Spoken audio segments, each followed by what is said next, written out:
Hello, bag বানানোর video part 2 নিয়ে চলে এসেছি। এরকম লম্বা করে কয়েকটা কাপড়ের টুকরো কেটে নিয়েছি।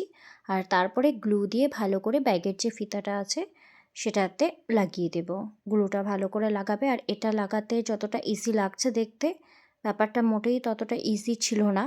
প্রচণ্ড কষ্ট করতে হয়েছে, আর এটা লাগাতে মোটামুটি 1 ঘন্টার উপরে লেগেছে টাইম।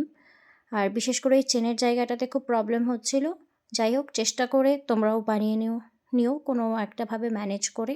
কোনো রকমে টেনে টুনে এদিক ওদিক দিয়ে ম্যানেজ করে নিয়েছি, আর তারপরে একটা পেন্সিল নিয়ে আঁকতে বসে গেছি। একটা লাইন কিন্তু পেন্সিল দিয়ে আঁকিয়ে নেবে, না হলে যদি সোজা গ্লু লাগিয়ে নাও তাহলে কিন্তু গেল। আর এরকম 3টে উল ঘরে ছিল, এই 3টে কালারই ছিল, তাই এই 3টে কালারই নিয়েছি।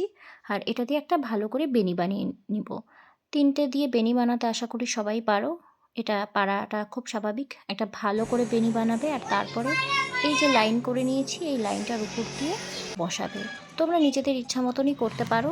আমার মাথায় বেশি কিছু আসেনি, অনেক মাথা চুলকে এইটুকুনি আইডিয়া বের করেছিলাম। এরকমভাবে আমি ডবল লাইন করে দুটো বেনির মতন করে নিয়েছিলাম। বাকিটুকুনি আবার পরে আসছি, আগে এইটুকুনি তো করো।